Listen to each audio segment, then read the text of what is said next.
Hello everyone, UPSC वाला में आप लोगों का स्वागत है। आज हम लोग एक इम्पॉर्टेंट टॉपिक डिस्कस करेंगे जो कि अपनी नेबरिंग कंट्री के बारे में है, अबाउट पाकिस्तान।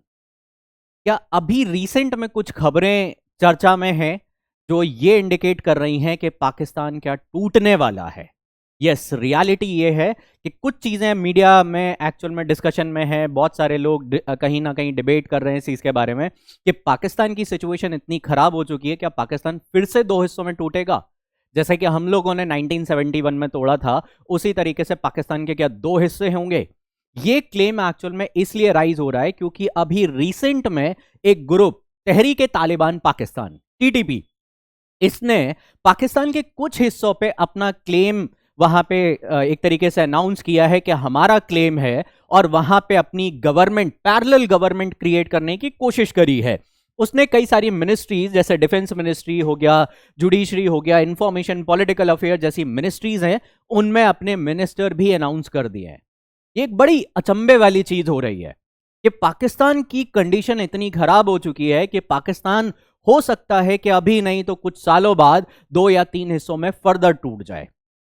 अब थोड़ा सा हमें इसके बैकग्राउंड में जाते हैं कि एक्चुअल में तहरीक तालिबान पाकिस्तान है क्या, और इसको एक्चुअल में पाकिस्तान को ब्रेक करने में क्यों मजा आ रहा है, या ये एक्चुअल में पाकिस्तान के ऊपर क्यों क्लेम कर रहा है। इसके पीछे काफी लंबी पॉलिटिकल बैकग्राउंड कहीं ना कहीं कनेक्टेड है। अगर हम पाकिस्तानी मैप को ध्यान से समझें तो एक चीज आप लोग कहीं ना कहीं पाओगे, यहां का जो बलूचिस्तान और जो सिंध पंजाब इधर वाला, स्पेसिफिकली बलूचिस्तान और सिंध रीजन है, इसको लेके पाकिस्तान ने काफी लंबे टाइम से वहां पे डेवलपमेंट्स नहीं किए। एंड 1948 में जैसे बलोच, वहां पे ट्राइब बलोच, एक्चुअल में बलोच और सिंध ये ट्राइबल रीजन है। जब पाकिस्तान आजाद हुआ 1947 में हमारे साथ, तो उस टाइम पे बलूचिस्तान को कहीं ना कहीं उन्होंने अपने में ऐड किया था। और कई सारे लोग एक्चुअल में, जैसे बलोच फ्रीडम फाइटर्स वगैरह की अगर बात सुने तो वो ये कहते हैं कि वो एक तरीके से इलीगल ऑक्यूपेशन था। अब वहां पे बलूचिस्तान में कभी भी डेवलपमेंट नहीं किया गया, उसका एक्सप्लॉयटेशन किया गया, उसका एक्सप्लॉयटेशन, उसके रिसोर्सेज का एक्सप्लॉयटेशन किया गया, और उनको एक्चुअल में वहां पे कुछ नहीं दिया गया। इनफैक्ट अभी कुछ टाइम पहले जो न्यूज इंटरनेशनल मीडिया में सर्कुलेट हो रही थी कि वहां पे कहीं ना कहीं कब्रें मिली थी, जिसमें से 500 से ज्यादा लोगों की लाशें मिली, और वो कहीं ना कहीं हाथ हाथ बंधे हुए थे, वहां पे हाथ बांध के रखे हुए थे, मतलब कब्रें बनी पड़ी थी। जो आर्मी, कहा जाता है कि जो आर्मी है उन्होंने जो ऑपरेशन चलाए थे उसमें कई सारे गांव के लोगों को उन्होंने मार के वहां पे दफना दिया। तो ये जो बलोच हैं, जो बलोच और इन्हीं के रिलेटिव एक्चुअल में कहीं ना कहीं अफगानिस्तान से कनेक्टेड हैं। तो ये जो लोग हैं, इन्होंने एक्चुअल में ग्रुप क्रिएट किया था अगेंस्ट पाकिस्तान, तहरीक तालिबान पाकिस्तान। ये जो ग्रुप है वो बना था इनफैक्ट 2007 में। इसका ऑब्जेक्टिव ही यही था कि पाकिस्तानी जो आर्म फोर्सेस हैं, उनके जो कहीं ना कहीं एट्रोसिटीज हैं उनको रिटेलिएट करना, उनको काउंटर करना। तो 2007 में एक्चुअल में इस ग्रुप को बनाया इसी वजह से ही गया था। ये एक तरीके का बहुत बड़ा नेटवर्क है, इसमें कई सारे छोटे छोटे ट्राइबल्स ग्रुप एक साथ कनेक्ट होकर तहरीक तालिबान पाकिस्तान ग्रुप बनाते हैं। अब हुआ क्या कि जब से एक्चुअल में अमेरिका 2019 के बाद 2020, जो अगर तुम देखोगे 2019-20 के टाइम पे अब्राहम अकॉर्ड हुई थी, उसके बाद धीमे धीमे करके आर्मी ने वहां, जो आर्मी है यूएस की, वहां से विड्रॉ कर लेती है। विड्रॉ करने की वजह से वहां पे एक वैक्यूम क्रिएट हो जाता है, और उस वैक्यूम को तालिबान एक्चुअल में फुलफिल करता है। तालिबान पूरे अफगानिस्तान को कंट्रोल करता है, और साथ में उसके पास पावर आती है, साथ में जो यूएस मिलिट्री फोर्सेस अपने आर्म्स छोड़ के गई थी उनके ऊपर उसका कंट्रोल आता है।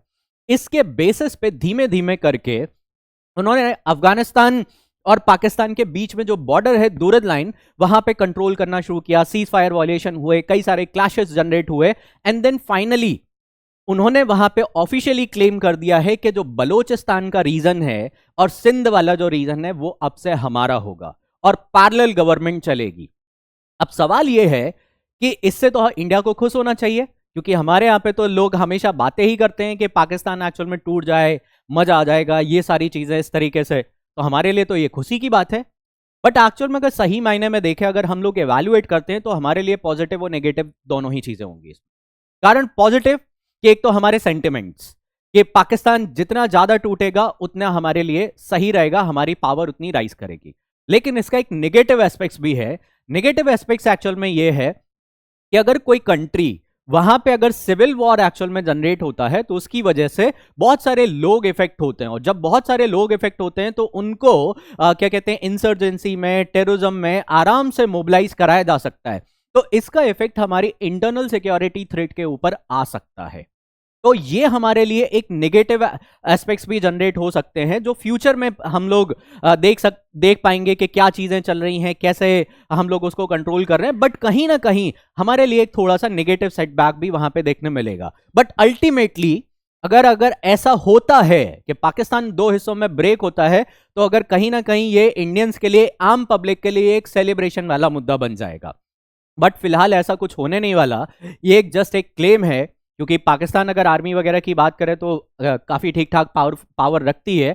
बट आगे सरकमस्टांसेस, ये एक तरीके से कहीं ना कहीं चैलेंज है, खुला चैलेंज है कि पाकिस्तान की जो हालात हैं वो डे बाय डे नीचे की तरफ शिफ्ट हो रहा है। और फ्यूचर में अगर यही कंडीशन पाकिस्तान की रही तो पाकिस्तान डेफिनेटली टूटने के कगार पे आ जाएगा, क्योंकि इस तरह की पैरेलल गवर्नमेंट करना, क्रिएट करना एक तरीके से डायरेक्ट सोवरेनिटी को चैलेंज है। तो अभी तो नहीं, लेकिन फ्यूचर में इसका लॉन्ग टर्म इफेक्ट पड़ेगा कि और भी कई सारे ट्राइब्स जो कहीं ना कहीं आर्मी से, जो उनकी पाक आर्मी की वजह से इफेक्टेड हैं, वो भी रिटेलिएशन का हिस्सा बनेंगे और पूरा का पूरा पाकिस्तान डीस्टेबलाइज हो सकता है। तो ये एक इंपॉर्टेंट डेवलपमेंट है जो अपने नेबर में, अपने इंटरनल सिक्योरिटी को इफेक्ट करती है। साथ में इंडिया पाकिस्तान रिलेशनशिप पे भी इसका असर कहीं ना कहीं देखना पे आएगा। और उसका एक कारण है कि जब भी तहरीक तालिबान पाकिस्तान की बात आती है तो पाकिस्तान का एलिगेशन डायरेक्टली इंडिया के ऊपर रहता है कि तहरीक तालिबान पाकिस्तान जो ग्रुप है, it is funded by India. तो इंडिया और पाकिस्तान के रिलेशनशिप में भी कॉन्फ्लिक्ट यहां पे राइज हो सकते हैं इसकी वजह से। तो ओवरऑल डेवलपमेंट अच्छा है इंडिया के प्रोस्पेक्टिव से। अब बाकी हम लोग देखते रहेंगे क्या क्या चीजें चल रही हैं। तो आज के लिए इतना ही। All the best, thank you.